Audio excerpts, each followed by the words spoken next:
Assalamualaikum warahmatullahi wabarakatuh. Saya Muhammad Irawadain, perwakilan kelompok 3, ingin mempresentasikan mata kuliah filsafat dan logika dengan materi tentang silogisme. Ini adalah teman kelompok saya. Yang pertama ada Ena Veronica Cita Restu dan saya sendiri. Silogisme. Apa sih silogisme itu? Silogisme adalah suatu argumen yang deduktif yang terdiri dari dua premis dan satu kesimpulan. Jadi, yang dinamakan silogisme di sini ialah suatu pengambilan kesimpulan dari dua macam keputusan yang mengandung unsur yang sama dan salah satunya harus universal. Suatu keputusan yang ketiga yang sebenarnya sama dengan dua keputusan yang mendahuluinya. Silogisme ialah setiap penyimpulan tidak langsung yang dari dua proporsi atau premis-premis disimpulkan suatu proporsi baru kesimpulan.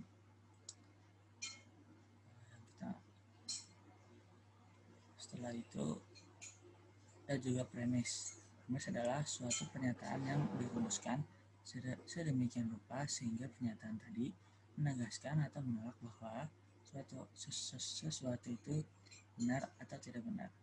Suatu premis dapat mengatakan suatu fakta, suatu generalis, sekedar suatu asumsi atau suatu yang spesifik. Premis terbagi menjadi dua. Yang pertama disebut premis umum, yaitu premis mayor, dan yang kedua disebut premis khusus atau premis minor. Premis mayor adalah premis yang mengandung predikat dalam kesimpulan. Premis minor, premis yang mengandung subjek dalam kesimpulan, konklusi atau kesimpulan.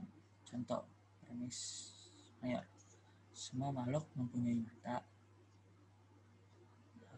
Contoh premis minor: si Bima adalah seorang makhluk hidup. Jadi kesimpulannya, si Bima mempunyai mata karena si Bima itu adalah makhluk hidup. Adapun selanjutnya jenis-jenis silogisme. Yang pertama, kategorik.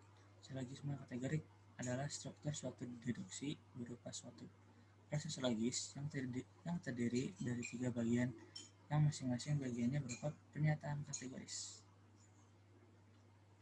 Yang kedua ada hipotetik.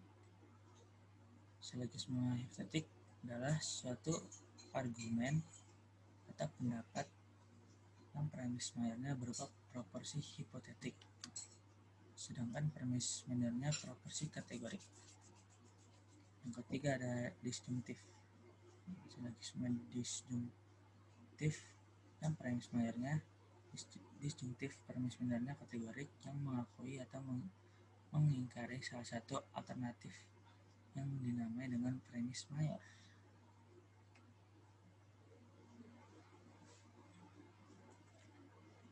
Contoh-contoh dari silogisme kategorik: 1. Mencuri itu haram.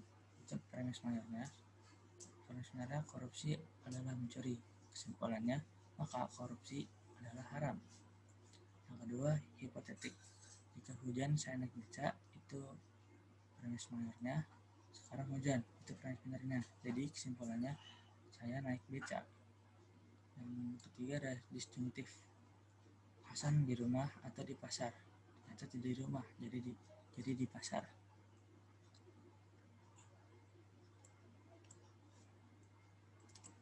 Yang terakhir ada kesimpulan.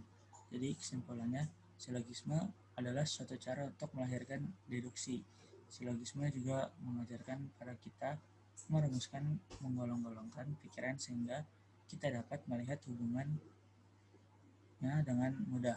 Dengan demikian kita belajar berpikir tertib, jelas, dan tajam.